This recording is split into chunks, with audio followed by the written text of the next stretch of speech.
నిజంగా బీసీలకు కానీ ఈరోజు రాజకీయ చరిత్రలో ఒక అంకం రాబోతుంది. రాహుల్ గాంధీ గారు దేశం కోసం, దేశ ప్రతిష్ట కోసం ఈ వ్యవస్థలు కాపాడాలని, బీసీలకు ఏదైతే హక్కులు ఉన్నాయో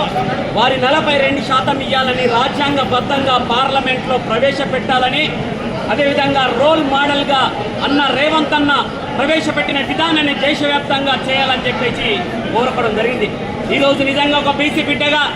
ఇన్ని స్వతంత్రం వచ్చిన తర్వాత బీసీల కోసానికి ఆలోచించే మహానాయకుడు రాహుల్ గాంధీ గారు బీసీల పట్ల వాళ్ళ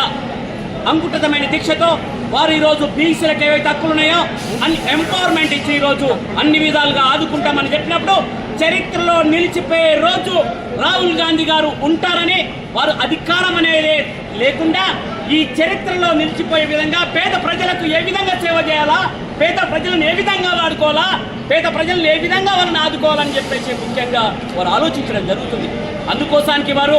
అనుకుంటే ప్రధానమంత్రి అయిన అవకాశం ఉన్న ఆ కుటుంబం ఈ దేశం కోసం, ఈ దేశ స్వతంత్రం కోసం, ఈ దేశ ప్రజల కోసం చేస్తుందంటే నిజంగా ఒక కాంగ్రెస్ కార్యకర్తగా గర్వపడుతున్న ఒక బీసీ బిడ్డగా, జిల్లా కాంగ్రెస్ అధ్యక్షునిగా, రాష్ట్ర అధ్యక్షునిగా ఒక బీసీ బిడ్డ చేసిండ్రు. ఈరోజు దేశ అధ్యక్షుని కూడా ఒక దళిత వర్గానికి సంబంధించినది. ఇది కాంగ్రెస్ పార్టీ విధానం. ఈరోజు కాంగ్రెస్ పార్టీ విధానం ప్రజలకి తీసుకెళ్లాల్సిన అవసరం ఉందని చెప్తూ ప్రతి కాంగ్రెస్ కార్యకర్త కూడా అంకుట దీక్షతో మహేష్ అన్న నాయకత్వాన, రేవంత్ అన్న నాయకత్వాన్ని ఈరోజు పెద్ద ఎత్తున తరలించినందుకు